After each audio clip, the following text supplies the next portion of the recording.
Hello விஸ், இந்திய சட்டமன்ற தேர்தல் முடிஞ்சு யார் ஆட்சி அமைக்க போறாங்க அப்படின்ற ஒரு மிகப்பெரிய ஒரு எதிர்பார்ப்பு வந்து இந்திய மக்களிடையே வந்து ஏற்படுத்தியிருக்கு. அதுக்கு முக்கிய காரணம் என்ன, ரெண்டு கட்சிகளுக்குமே வந்து தனிப்பெரும்பான்மை கிடைக்காததான். தேசிய ஜனநாயக கூட்டணி வந்து 292 இடங்கள்லயும், அதே போல இந்தியா கூட்டணி வந்து 234 இடங்கள்லயும் வந்து ஜெயிச்சாங்க. இதுல தனிச்சு வந்து பாத்தீங்கன்னா பாஜக தனிச்சு 240, காங்கிரஸ் தனிச்சு வந்து 99 வந்து ஜெயிச்சாங்க. மிகப்பெரிய ஒரு பிரச்சனை, 272 தொகுதி வேணும் இவங்க வந்து ஆட்சி அமைக்கிறதுக்கு. இவங்க யாரை நம்பிட்டு இருக்காங்க அப்படின்னா, இந்த ரெண்டு கட்சியுமே வந்து பீகார் மாநில முதல்வர் நிதிஷ்குமாரும் ஆந்திராவோட முன்னாள் முதல்வர் வந்து சந்திரபாபு நாயுடுவும் வந்து கிங் மேக்கரா வந்து மாறி இருக்காங்க. அதுக்கு முக்கிய காரணம் என்னன்னா, இவங்க ரெண்டு பேரும் நம்பி தான் இப்ப ரெண்டு பெரிய கட்சிகள் வந்து இருக்குது. யாரு கூட யார் சேர்றாங்களோ அவங்க தான் வந்து முக்கியமா இதுல வந்து ஆட்சி அமைக்க போறாங்க. இப்ப ரெண்டு கட்சியுமே எங்க பக்கம் வாங்க உங்க பக்கம் வாங்க அப்படின்னு மாறி மாறி வந்து அழைக்கிறாங்க. அதனால வந்து என்ன பண்ண தெரியாம ரெண்டு பேரும் நின்று இருக்காங்க. இந்த நேரத்தில் தான் காலைல வந்து சந்திரபாபு நாயுடு நான் கண்டிப்பா வந்து பாஜக தான் வந்து சேர போறேன் அப்படின்னு அவர் வந்து அறிவிச்சிட்டாரு. இதனால பெரிய பரபரப்பு வந்து ஏற்பட்டது. இப்ப என்ன சொல்றாங்க அப்படின்னா, இந்திய அரசியலமைப்பு வந்து மிகப்பெரிய ஒரு மாற்றத்தை ஏற்படுத்தக்கூடிய வாய்ப்பு வந்து சந்திரபாபு நாயுடுக்கு வந்து இருக்குது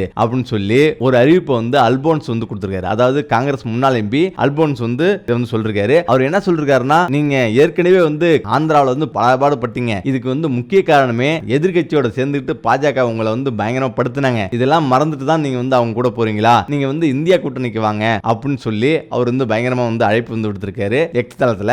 முக்கியம் பார்த்தீங்கன்னா, இதுக்கு மிகப்பெரிய அளவில் தமிழ்நாட்டு முதலமைச்சர் ஸ்டாலின் அவர்கள் வந்து பக்கபலமா வந்து இருப்பாரு, அவரை நான் பேச சொல்றேன் அப்படின்ற மாதிரி அவர் வந்து அறிவிச்சிருக்காரு. ஏன்னா ஏற்கனவே ஆந்திர முதலமைச்சர் ஜெகனோட சேர்ந்துக்கிட்டு பாஜக இவரை பாடுபடுத்தி ஜெயிலாம் போட்டு பயங்கரமா வந்து படுத்தினாங்க. அந்த ஒரு காரணத்தால் தான் நீங்க வந்து இன்னும் வந்து அவங்க நம்பிட்டு இருக்காதீங்க, உங்களை எப்போ வேணாலும் கால வருவாங்க அப்படின்ற மாதிரி சொல்றாங்க. முக்கியமா இந்தியா கூட்டணிக்கு நீங்க வந்தீங்கன்னா உங்களோட மகன் வந்து நரேஷ ஆந்திராவோட முதலமைச்சராக வந்து ஆக்கிட்டு நீங்க வந்து இந்தியாவோட துணை பிரதமராக வந்து மாறிடுங்க அப்படின்னு சொல்றாங்க. முக்கியம் பார்த்தீங்கன்னா, நீங்க வட இந்தியாவில் வந்து பிரதமராக இருந்தாலும் தென்னிந்தியாவில் வந்து துணை பிரதமர் வந்து முக்கியமா தேவை, தென்னிந்திய மக்களுக்கு ஒரு மிகப்பெரிய ஒரு துணிச்சலா இருக்கும் அப்படின்ற மாதிரி இவர் வந்து சொல்லிருக்காரு. இதனால மிகப்பெரிய ஒரு குழப்பம் வந்து ஏற்பட்டிருக்கு. ஏன்னா எல்லோருமே வந்து எதிர்பார்ப்புல வந்திருக்காங்க, உன்னை இந்தியா கூட்டணியா இல்ல தேசிய கூட்டணியா அப்படின்னு பயங்கர ஒரு எதிர்பார்ப்பா வந்திருக்கு. பாஜக தான் கூட்டணி அமைப்போம் அப்படின்னு அவங்க முன்னாடியே, அதாவது இப்ப என்ன பண்றாருன்னா, காலையிலேயே வந்து அவருடைய பதவியை ராஜினாமா பண்ணிட்டு இப்ப வந்து ஆட்சியை கலைச்சிட்டு சீக்கிரமே, அதாவது வர 8ஆம் தேதி வந்து ஆட்சி அமைக்கிறதா பயங்கரமா பிளான் போட்டு எல்லாரும் பேசிட்டு இருக்காங்க, கூட்டம் கூட்டிட்டு இருக்காங்க.